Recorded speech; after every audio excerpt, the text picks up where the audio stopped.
I think you got two different scenes. I mean, there's the Rice Boy scene, and then there's, you know, the faster car scene. You know, as far as like guys that aren't into the body kits and shit like that, like as far as that getting bigger, that's cool. But like as far as the Rice Boy shit, you don't really got to worry about the Rice Boys with the clear taillights and stuff like that. Whatever, you know, they're gonna go to their car shows.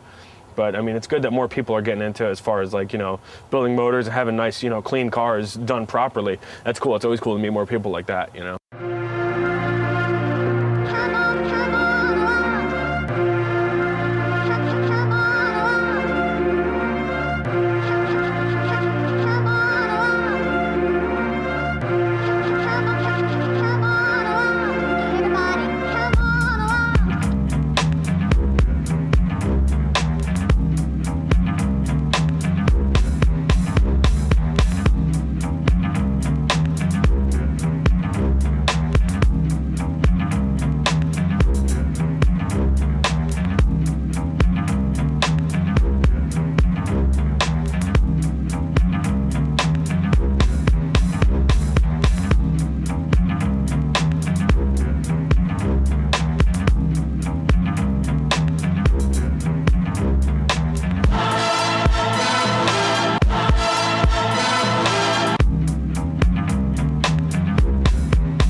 As with any passion or hobby, we can all remember our first experiences and what got us hooked.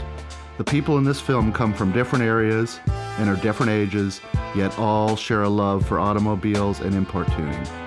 This love resulted from different reasons, yet the outcomes were always the same. How I got into this whole import mess. Well, I dreamt about it for a long time, riding around in my mini truck, so I already claimed myself to being a part of the import scene because I didn't drive a domestic car. I'm originally from Alabama. I guess the accent will give that away right away. But the true heart of the South, the true heart of NASCAR, I have nothing to do with NASCAR. I've never had any inspirations for NASCAR. And I grew up racing motorcycles, you know, Yamaha, flat track. So I already had a love for the Japanese bikes. And I remember growing up always wanting a 1980 to 83 GTI. And my brother and myself just racing all the back roads of Alabama, you know, just like if I would have only known about rally then. I've been into cars my whole life, really. I mean, ever since I could speak, walk, crawl. I remember being, you know, 10, 12, 13, 14, just walking home from school and seeing all the older kids with their cars. When I was 16, I met a couple of guys that were really into cars, mostly import cars. When I finally got a car, you know, I looked up to this one guy. His name was Jebo Lopez, and he was kind of like an older brother to me because he was also Filipino and he was really into cars, and that's what kind of sparked my interest. My roommate now, which was my good friend since 5th grade, he picked up a 98 Type-R when we were in high school, and that set it off. Yeah, there was like a group of us. First it was like me and my friend Dylan, Eric had a car. We all skated together basically, and then we all eventually got into cars. Before I even got my driver license, I was going with older friends to the street races. Actually, Catman and a couple other guys, we'd meet up with them and go to the street races, so I was hooked. We were at a family party, and we noticed one of our older cousins, he had a 95 Civic Coupe EX. It was white, it was lower, and had like freaking 95 GSRs on them. Yeah, he came up from the Bay, in the Bay Area, and then we started like learning all his tricks and stuff with the Hondas. I don't know, I was just looking for something different, you know, and then, you know, we all, like 3 of my buddies also got Hondas too. And I went to Tampa, which is what really got me into it. And I saw my buddy John had a CRX with a B16 in it. And this was back in '97. So I took a ride in it, and that was it. That was, you know, what got me into it completely. And then I ended up getting a 93 hatch, and it took a little while before I got my first motor, but then once I got a B16, I decided to put it in myself, and I mean, there was a lot of problems along the way because I was just 17 at the time. Yeah, I'm all self-taught, and I mean, I learned through trial and error, you know? And it was me and a couple of my other buddies, they started, you know, of course we started, you know, just getting the intake and the header and that kind of stuff like that, but then once we actually started, you know, doing the motor swaps, it was me and my one buddy, Chris. We just really got into it. Oh, it all started with bikes, just basic mechanics. Wanting to work on something is kind of just where I started with anything, just wanted to put my hands on stuff, and then it moved into wanting to work on the cars. Obviously, turning 16, you got to be able to drive, you got to be able to do something with something, and it just started with a 90 Accord and went from there, and I just built stuff up, and it's just like you just hate being the same. You want to be different, you want to do something different, and you just kind of build it.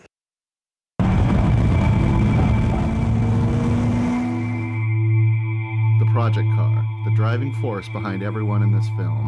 Although each project car is different, and every person's style is different, all tuners will agree that a project car becomes much more than just a car. You know, when you're into it, it consumes you. It's everything. It's all your money, it's all your time. You know, it turns out to be your girlfriend. It turns out to be like all of your friends that you surround yourself with. Everybody knows what you do and how much you do it, and it's the greatest thing when you can make it work right.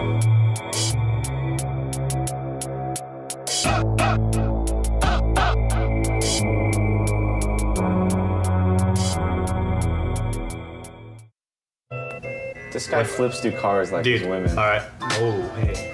I wasn't even naming my cars. Lisa, I think Angela, that's Pamela, Renee. I love you from around the way. My favorite was my blue CRX because it was like when the transplants just came in, so we put LS motor and it was LS with JG301 cams. Yeah, like And I remember like racing El Natural, and that was fun. Those are the fun days. I had a white Del Sol, the flat black 4-door EF. I had a black DA. Yeah, I sold my hatch. Yeah, sold my hatch to my father. Turned it back to stock because he always wanted the car, good mileage or whatever. And then bought the first Type-R I ever rode in, which is behind me. Bought that for my roommate. Pulled the turbo. It was a fully built Dart and solid deck sleeves, turbo, all that crap. Sold it. Got a 11.6 to 1 bottom end setup in there. Got some plans. Keep it clean. To a black EK hatch. From there, I got out of it a little bit. Bought a BMW. Hated it. I didn't hate it. I just got bit. I got bit. You loved it. That was a different BMW. Another BMW before that. Got bit by the bug again. Jumped in, got my second 4-door EF, the silver one. My first car that of one of my recent builds was a 1990 Honda Civic EF. It was a sedan. I kind of chose that car at that time because I was really the whole story was I was really looking for an EG at the time.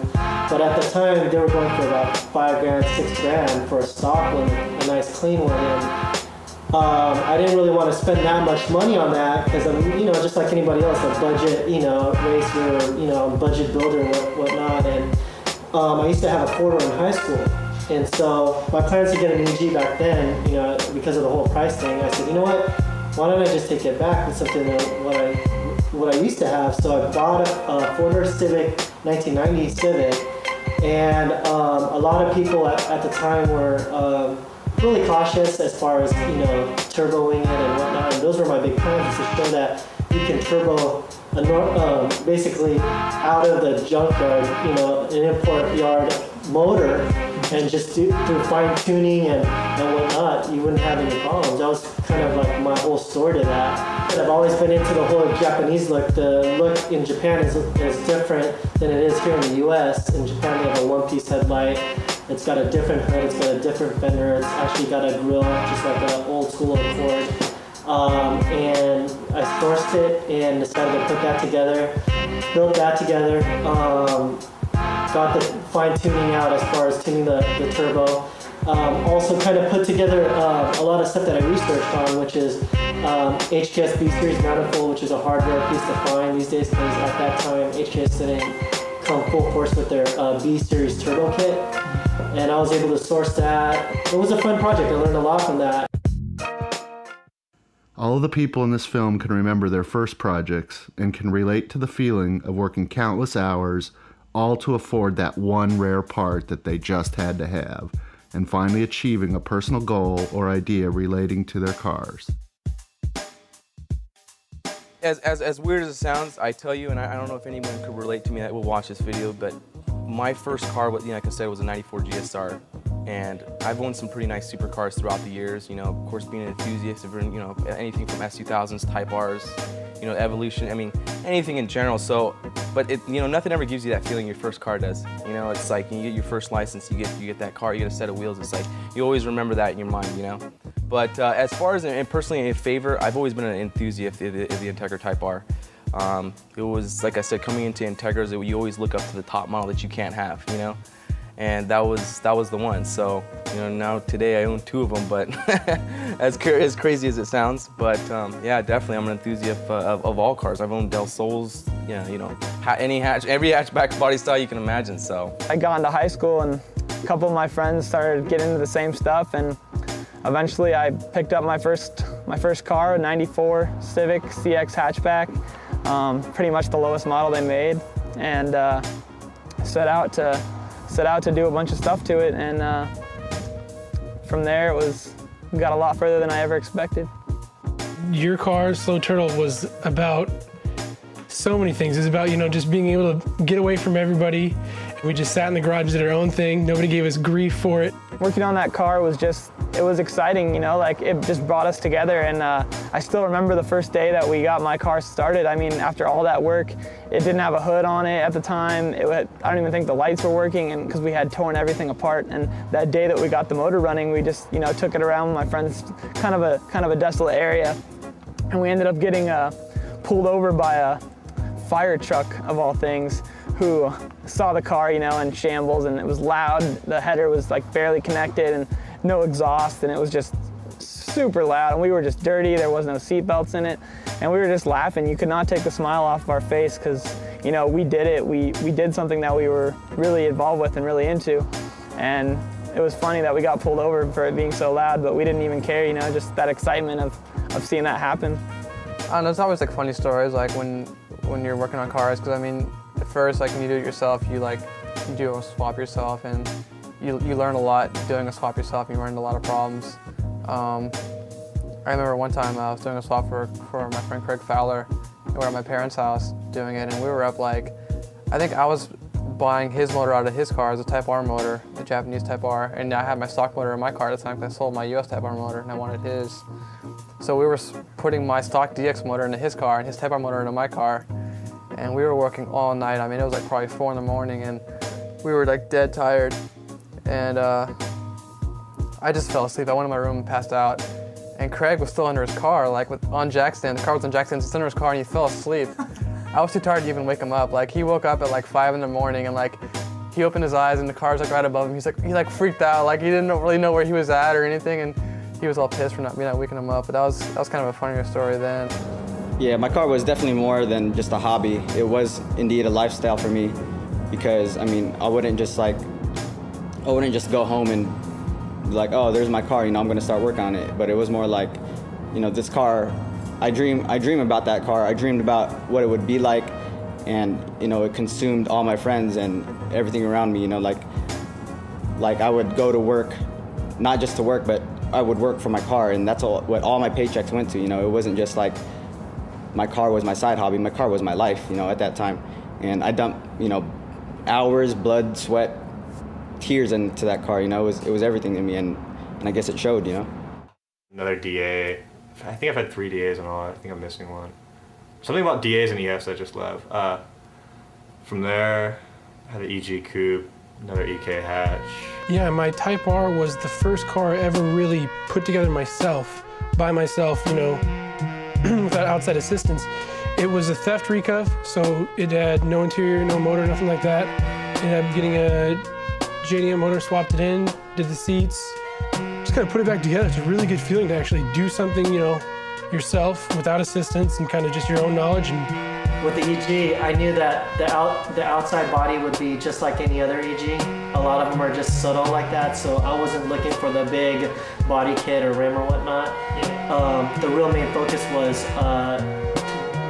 all in the engine bay, and that's what I wanted to set apart from the rest of all the other cars. And I think one of the main contributing factors of why I did the way I did with the engine bay is because I did a lot, you know, I was always into hot rods, and you know, watching the Learning Channel, American Hot Rod, and a bunch of these other guys, I said, you know what, I want to build a nice, clean, aesthetic, clean, perfect looking engine bay, and that's what I wanted to do. So that's when we went ahead and shaved the whole engine bay, redesigned the brake system, just basically cut the firewall to flesh out a lot of it and make it look, from factory, not change it up too much, but just with all the imperfections as far as the holes and whatnot, filled them all up, and that's what we ended up with that car. That itch is always going to be within you, whether, I've even said it before, I said I don't think I could ever drive a stock car, a totally stock car. It's just not in my nature, just because I've always had that itch for fixing a car. To be able to complete something, to actually get it done and say, this car's done, I finished this one, was the most exciting feeling ever. And especially get feedback from people that's positive and know and see and recognize what you did and how much time you put into it just means the world to me. For me, it was everything. And it was everything for the entire time I was working on the project, and it consumed me, and it was, exactly what I wanted with a finished product. It was exactly what I wanted. And to see it go on paper and to be able to work with, just everybody that I worked with was just a blessing. Everything fell into place, and it just came out as the most exciting thing I've ever done.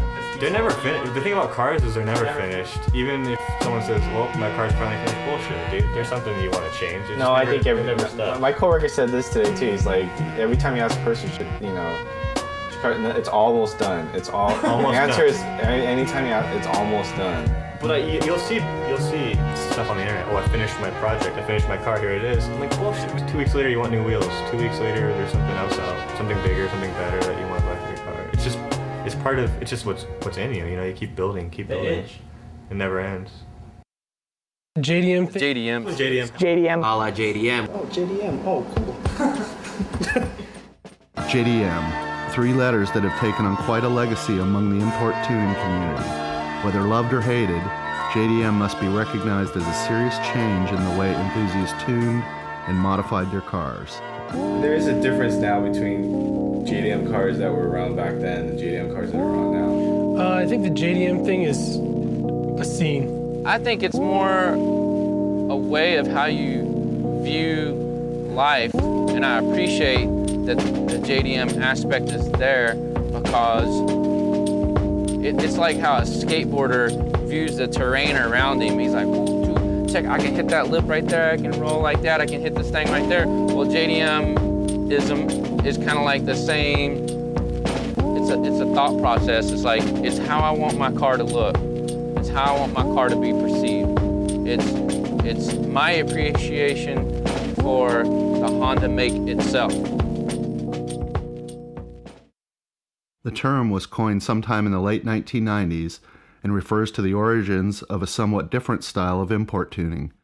Although there is no single right definition, the term is often used to describe the style which was emerging primarily out of Southern California in the 1990s that emphasized clean, Japanese exterior parts with an overall emphasis on function and devoting more money into the motor and suspension.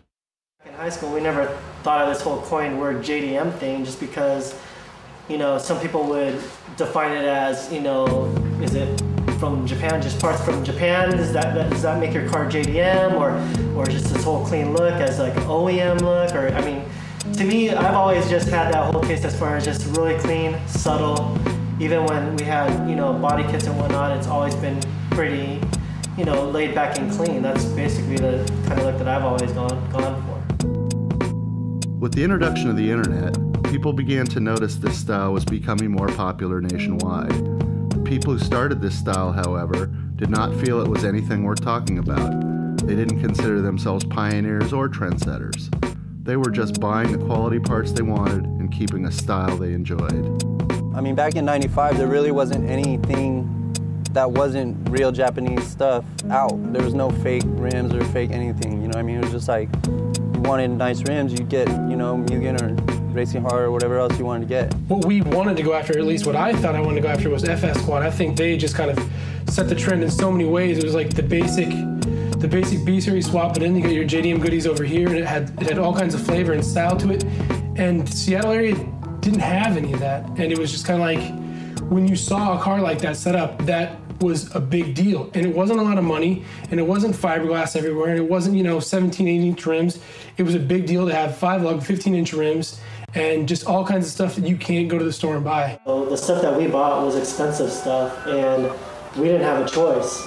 So it was definitely about the saving game as far as much, putting money away to get these certain parts. I mean, something as, the corner light, back in '93, they were charging $160 for this. And, it's crazy. And, nowadays, because there's so many different sources out, those are a lot more easily accessible. So like around 98, late 98, I started selling Type-R parts on the internet, typerparts.com at the time, on Honda Tech and all them other sites, we were doing the same kind of stuff. But from the transition from 99 till 2001, it was just an explosion of it went from 5 calls a day to probably 50 calls a day. And it was people buying the same type, I would say 2001 is when it was really getting huge, where people were calling all the time for Type-R pistons. And then I actually, had enough customers where I could start bringing in, forged pistons and doing stuff like that. But compared to back in, the way it was in 99, there wasn't a whole lot of action, 98, 99, and then from the time when I left in 02, it was, insane, every day, 50 phone calls at least, people getting timing belts, full rebuilds, bearings, it seemed like a lot of people were starting to build their own motors then. Kind of like the Southern California street race scene where everything was NA, It wasn't necessarily about being JDM, it just kind of morphed into that. Everybody was spending money on motors and stuff. Over time, magazines, car shows, and internet forums were associating the 3 letters with everything, from wheels, paint, and motors, to seats, culture, and even people. The desire for this style was huge. I mean, if I compared my EG back then, 98, to today, it would be nothing because it's gone so far beyond what it is, what it was. I called him up the other day. Yeah, how was Nisa? He says 1998 called, they want their style back. Now that the JDM scene is the JDM scene and it's all JDM'd out and it's just rah! It's all right, cool. Well then I sit here and look at it and be like, what can I possibly do to contribute? But it's okay, well, JDM's hit this wall right here of what can I do to contribute? I want to inspire beyond, the guys that are making the scene happen. Okay, what's next? It's well, what about JDM Rally? What about JDM trucks? What about JDM ASICS shoes? It's here are all these kids rocking the Nike Dunks, but if you're so freaking JDM out, why aren't you rocking the ASICS? Point blank. If you want to get silly with it, then get silly with it. I got a JDM toothbrush. All right, there you go, Johnny Wong. How's that? I'll brush my teeth. Anything that's gonna get hot is gonna get cold, and vice versa. And if you're really into it, you're really into it. Those guys that are really down and grind and go to Japan and buy their stuff are always gonna love it. And then you've got those people that are just in it for the money. And there will be that for anything, any style, any generation. And I myself see it as, personalization. Somebody wants something that other people can't have, and to a certain extent, and to extreme extents at some point, just wanting to get something that's so rare that nobody else can touch it. And it's different for everybody. Somebody's personality is going to want that really rare part just to throw in somebody's face. And somebody else is going to want it because they picture this part in their head in some junkyard all the way in Japan that they want to go and find themselves, and it's a treasure hunt. And it's just, it's different for everybody. And I mean, I think there's people that do it because they like that style, they like that flavor, and they're gonna buy the parts that are the knockoff, and they like that look, and that's fine. And they'll be done with the industry in 2-3 months. They're gonna lose that flavor, they're gonna lose that passion. But there's somebody that's gonna, read a magazine 5 years from now with an 88 Civic and some old Mugans on it, and they're gonna love it to death. As of today, many people still appreciate the style and feel it's going strong, while others feel it's a quickly dying trend. No one can predict the future trends and styles of import tuning, but most will agree, racing, function, and creativity will always be in the forefront for true enthusiasts.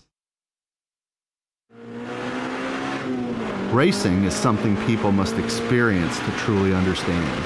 There are countless forms and styles of racing. In the United States import scene, drag racing is the most prevalent. Like most forms of racing, import drag racing spawned on the street. Eventually, events like Test and Tune, as well as Battle of the Imports, became more and more popular, allowing tuners to test their cars in the quarter mile safely and build affordable, yet very powerful motors. JDM-styled cars, however, were tuned in a way that was traditional to circuit racing. Road racing, or circuit racing, has yet to become as big in the United States as it is in Japan. You know, Honda made this. You know, Mugen is their aftermarket parts guy. You know, there's all these other companies working with it. Well, I want the same things that, like, I see in the best motoring videos on the racetrack. Because that's the thing about, I think JDM, the aspects of, hasn't quite come to the realization of, is racing is the ultimate inspiration. Racing never goes out of style. And function of racing is the fashion. Function is the fashion. So if you have a properly functioning car, it'll never go out of style. It will always be in fashion because everyone loves racing, hands down. That has what has inspired this scene from day one, is racing. It originated with this, you know, the Rice Boy stuff, this typical, you know, intake and exhaust and stuff like that. And then after going to all the street races and going through all the magazines, had a subscription to all the, you know, turbo magazines, Sport Compact Car, I mean, you name it. Going through there, and then just wanted to do, you know, whatever I could. And I always wanted to turbocharge it because of Arthur's G20. And, you know, from day one, I was like, yeah, I'm going to turbocharge it. I'm going to run 13s, you know, whatever. And started taking it to the track, and Mission Raceway was up here, and went there a couple times, and, you know, running 15s, bone stock. And, yeah, that car I had for, I would say 3 years, and turbocharged it within the first, I would say, 4 or 5 months. And it was a pretty basic setup, stock B18C, had a T04B turbo on it, custom turbo kit. And that made around 250 at the wheels until I picked up my first sponsor, Import Special Automotive in Tacoma. And Donnie there had a dyno and got into my first engine management system with that. And that was the PMS system, and tuned in another 50 horsepower, ran 13 O's on street tires. Yeah, and I remember going up to Mission, and back then there was, you know, 95% domestics, and there'd be 4 or 5 of us Honda guys hiding in the corner, you know, getting weird looks from all these, you know, domestic guys as we rolled in. And yeah, and started running 13s with that car and started turning some heads. That motor didn't last very long because obviously it blew up. One after that had actually fully built, turbocharged, and then ran mid-12s with that one. And then people were starting catching up, running 12 or 13, low 13s. And then, yeah, I decided to switch gears, go all motor, and did a fully built 2 all motor setups and ran 12s with both of them. Many tuners are finally realizing the potential of their cars and the excitement that goes into a road racing event. The future of road racing, in conjunction with hybrids and other Hondas, looks very, very bright. Not that we've always understood the racing inspiration from Japan, because we've bought, borrowed, and stole every aspect of Japanese culture aside from the racing, because Japan is in the circuit racing. And here we are, drag racing these cars, taking every road racing part and putting it on a drag race car? No. So that part of it has yet to come to us. I think it's slowly getting there, but for me, there's still hope. There's still, you know, forward motion. There's still, you know, room to grow.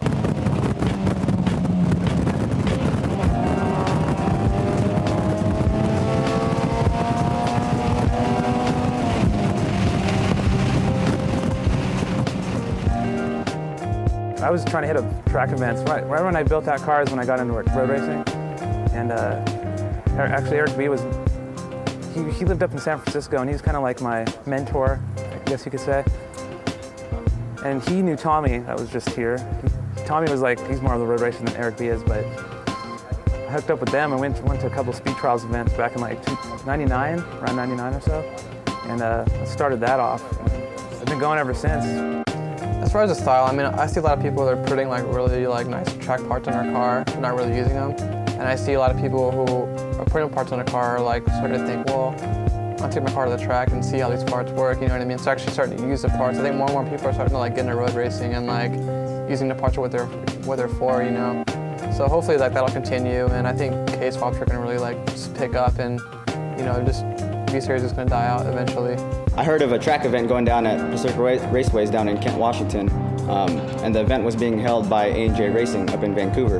You know, I've always looked up to them. I've always sourced them for some car parts, and I got in contact with them to see if I could hook up with them and join their event. So what they offered me was like a whole day of track racing, not drag racing, like track racing, going around the whole track, you know, turning, shucking and jiving, using your whole car for what it was built for like a whole day, you know. And it was like $200, which is cheap compared to seat time, compared to price, you know. And it was an experience, you know, like at every corner, I thought I was gonna die. Which I guess, you know, is what you're supposed to do when you're racing, you know. If you feel like you're in total control of a car, then you ain't driving it fast enough.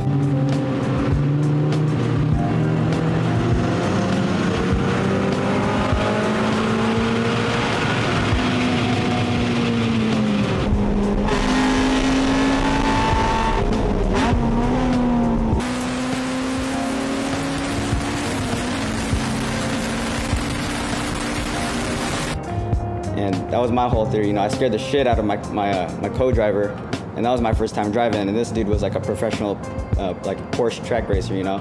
But I took my car out there with the A&J boys, and I was keeping my own, you know, smoking like a couple C32s and, you know, all these AMG Benzes, you know, a couple RSXs and S2000s. But Benz S2000 from A&J fucking whooped my ass. And during the whole drag racing time with the Integra, I had picked up a few sponsors, and they all were into the road racing side of stuff. And they were constantly going to the track, doing track days, and constantly trying to get me to go. And it wasn't until, I would say, middle of 2003 or something when I actually went to one and watched, and I was, wow, this is totally fun. And don't get me wrong, drag racing is fun and stuff, but it only lasts for, you know, 12 seconds at a time. So after I got the Supra, and I ended up selling the Integra, got at Hondas for about 3 or 4 months, and you know, once you've got the itch, it comes back to bite you, you know, and started going to road racing and bought this hatch that I have here, decided to go, hey, I'm gonna go road race and do the club racing thing, and planned to do it last year, but you know, things just didn't work out, ended up blowing a motor at the track. Got the itch again earlier this year, finally, you know, got off my ass and finished up this car and prepped it, got my license, started doing the local club racing tour here, and yeah. Whether it is drag racing, road racing, or even street racing, racing itself is what inspires all motorsports enthusiasts. In the early years of Honda tuning, several import car magazines were born. Although the shelves are now filled with countless import car magazines, in the early days there were only a few. Sport Compact Car, Super Street, and TMR were the 3 best known, and began exposing people to a culture and style that many didn't know existed. TMR itself had a different feel. This magazine had many more photos than the rest, and its editor, Rodney Wells, viewed it as a way to show as much of what was going on in the Southern California tuning scene as possible. Ken and RJ and myself all sat down and says, well, you know, if the magazine is not going to really support our scene the way we saw that we wanted them to support the scene, then the only thing we can do is start our own magazine. And I had this little, you know, idea, and I live in Costa Mesa. I worked 10 years in the snow, skate, and surf industry, and there was this little bitty magazine that was getting handed out at ASR and the little local shops around my house.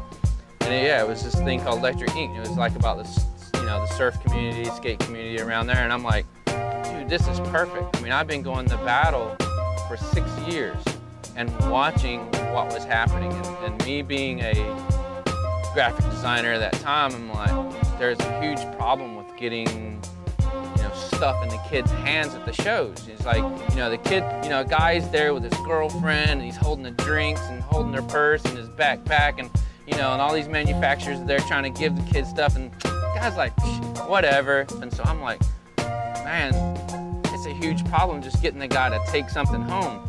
So that's when it like hit me, like, man, we do a magazine, and like at the same time, I didn't want to compete with Sport Compact Car there on the newsstand. I wanted a magazine to just go straight to the kid. It was made for that guy going to the show, going to the events. That was my focus, like, we're gonna do something.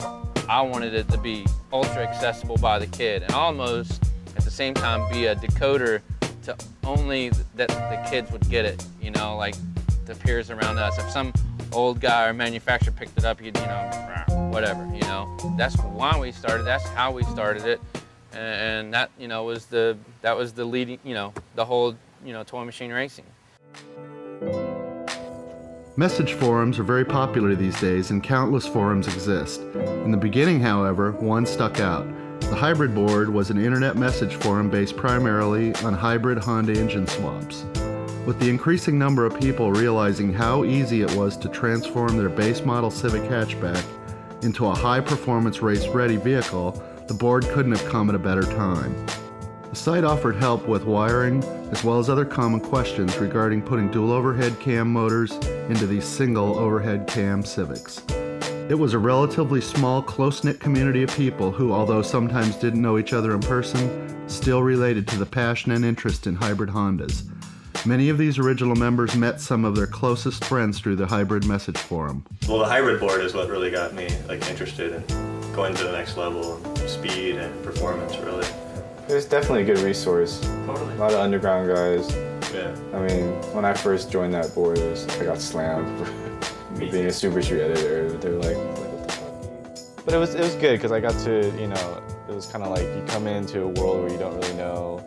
Kind of learn a few things. Yeah, that's actually a good board to like pay your dues because, you know, after you've been on that board for a while, they kind of respect you in some ways. Even if you're like me, even if you say something stupid, you know. But yeah, you meet some cool people off there. I was definitely intimidated when I first got on the board. I mean, my friend Houston was on the board, and he was the guy who actually had the DA that I liked that was stock, and I skated with him. So I went on Cabin's site and then found a link to the hybrid board. And I was just reading through some of the posts, you know, seeing what was the box. I couldn't register. They wouldn't let you just register, you know. And I got my friend Houston's email address because I hadn't contacted him since I left Dallas. And I was like, hey, I want to get on hybrid, you know, can you get me a username? Because I tried, they had you like answer a question, you know, to like get on hybrid, like back in the day.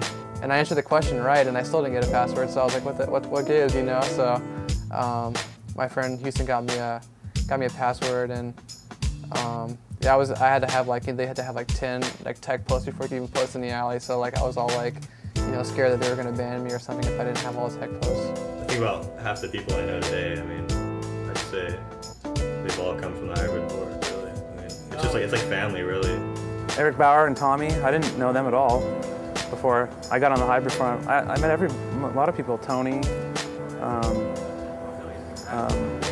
that guy over there.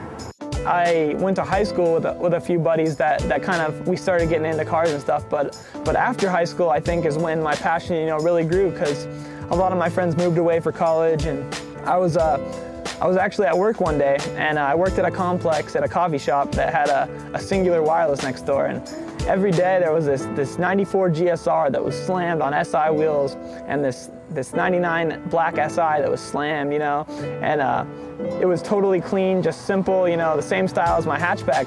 And we would all park next to each other, and it was funny because none of us knew who each other were, but we'd all park next to each other every day. And then finally one day I'm working, and this guy comes in, and he's like, hey, what's up, man? Is that your hatchback? And I'm like, yeah. I'm like, is that your Integra? And he's like, yeah. And like, so I mean, just a simple hello. And then today is one of my best friends, a guy, Javon, and it was Jeremy, and we all met just because of working in the same complex. And then from there, he was like telling me about this website, SeattleImports.com. So I checked that out. And then my buddy Dave and I just, you know, it was a forum board, just hung out on there, saw what some of the other local people were doing. And I mean, it sounds weird to say that I met him through SeattleImports.com, but a lot of my closest friends today were people that I met through cars. You know, we got the internet, found Honda Tech, saw, you know, this whole JDM, you know, styling, you know, just using OEM parts and making it look clean on the US cars, because they are a lot different, and just going from there. I think the internet has just influenced me myself a lot, and it just also just gives you this wide spread of being able to see what everybody else is doing, and I think it's a great opportunity to, you know, get out and meet different people, and then you kind of realize the industry is a lot bigger than your neighborhood, and you get to, you know, have friendly competitions with people and also see kind of what everybody's made of and what they're doing out there, and it's a good thing. Yeah, I think it's good to network. I think it's good to, you know, go out and meet people. You got to be careful sometimes with, you know, who you hang out with and who you build your cars with and who you race with and, you know, who you associate with. But eventually you can, you know, you can weed them out. You can fine tooth comb who you need to be around and who you don't. And at that point you can, you know, do good. Yeah, I mean, it just kind of brought, I guess, really the right people together. People who are really more into performance.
Automotive theft has always been an issue with modified cars, yet the import car scene has elevated it to a whole new level. Although people are aware of the issue itself, not everyone realizes the extent of how bad it is and how much it affects the owners of these project cars. People are always going to want to steal your goods, especially the better you make it, you know, and at this point it feels like they don't even want to steal it because they want it, they want to steal it because they don't want you to have it. And it's like you take your steering wheel off, you club up, you do whatever. It doesn't even matter how many alarms you have. They're going to come in with a tow truck and they're going to take your car. And it's the sad realization that you got to think, you know, when you're going to that movie, when you're going to dinner, when you're parking in a lot overnight, that it's like, you know, somebody really wants your stuff, they're going to take it. I always had an alarm or, you know, full coverage insurance on my older cars, but never really was too worried about like driving to the movies or dinner, you know. Nowadays it's like you have like any kind of, you know, Type-R parts in your car at all, or Type-R, it's like, it's impossible to like take it to the movies, you know, because you just know it's gonna get stolen. You can't take a nice car anywhere, you know? I mean, it sucks. I mean, that's just the way it is, yeah, really. Like, you can't take a car like that to the movies, what's gonna happen, you know? I mean, you're just gonna hope that someone is not into imports when they show up at the movies, you know what I mean? It's like, you might be able to make it all right, but it's flipping the coin. Is the car gonna be there when you get back or not, you know? That's why you gotta buy a beater. You have to drive around in the beater. I could bring it to the movies, but will I enjoy the movie? I'll be like thinking about my car at the same time. And I was like, I just rather have it be safe at home and don't even have to worry about, like, sometimes insurance don't even cover all the parts that you put in there, so you gotta think of that in the long run. Yeah. So in my next car, of course, an EK with 5-lug and B16 and all that good stuff. And I couldn't hold on to it because everywhere I'd park it, I'd just cross my fingers. I'd be having dinner with a friend for like 20 minutes, whatever. I'd have my fingers crossed, or I'd be looking outside. I'd be walking around the grocery store with my fucking steering wheel in my hand, you know, just praying that my car would still be there when I came back out. And just the stress it causes, it's not worth it, really.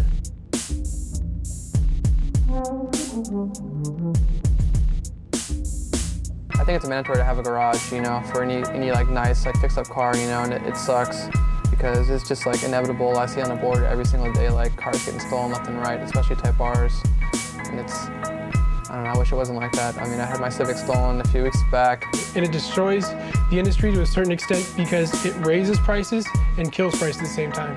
It cost me so much money to, drive a Type-R just to insure the thing, when it's like, I'm not gonna be racing, I'm not gonna get it stolen, but they don't know and they don't care. So it's gonna go up high because somebody else wants to take my car, and everybody else's car for that matter that's the same model. So it's just killer. It destroys the industry. Over the years, many cars featured in magazines and known across the country have been stolen, stripped, and destroyed.